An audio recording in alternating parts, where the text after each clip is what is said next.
ከጌታቸው ረዳ ጋር ውድድር ገብቶ ጌታቸው ረዳ ይወስድብኛል ሰርተፍኬት የህልውና ነገር ሊገጥመኝ ነው ብሎ ራሱ ዶክተር ደብረጽዮን አዲስ አበባ መጥቶ ዛሬ ስራ አስፈጻሚ ያደረጋቸውን አካላቶች ሰርተፍኬት አስወስዶ ይዞ ገባ ወደ መቀሌ ፈርሞ።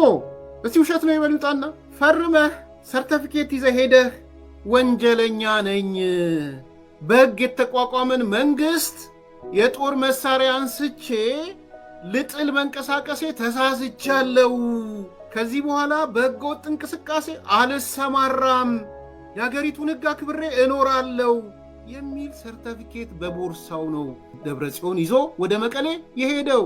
አሁን ስትጠይቅ አታፍርም? ስለዚህ አንዳንዴ ሲያደነቁሯችሁ ጆሮአችሁን ከፈት አድርጉና ምንድን ነው እያደረገ ያለው ብላችሁ አስቡ፣ ተናገሩ።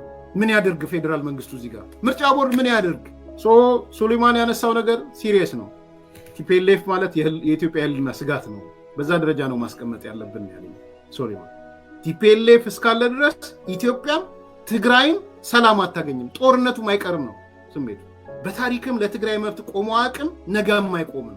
ተልኮም ኢትዮጵያን ማፍረስ ነው የሚል እምነት አለው ሱሌማን። ሌላ ምንም ተልኮ የለውም። ኢትዮጵያን የማፍረስ ተልኮ ነው። እኔ እስካልገዛዋት ትፍረስ የሚል ስሜት ነው ያለው ነው የሚለው ሱሌማን ደደ በነበረን ውይይት።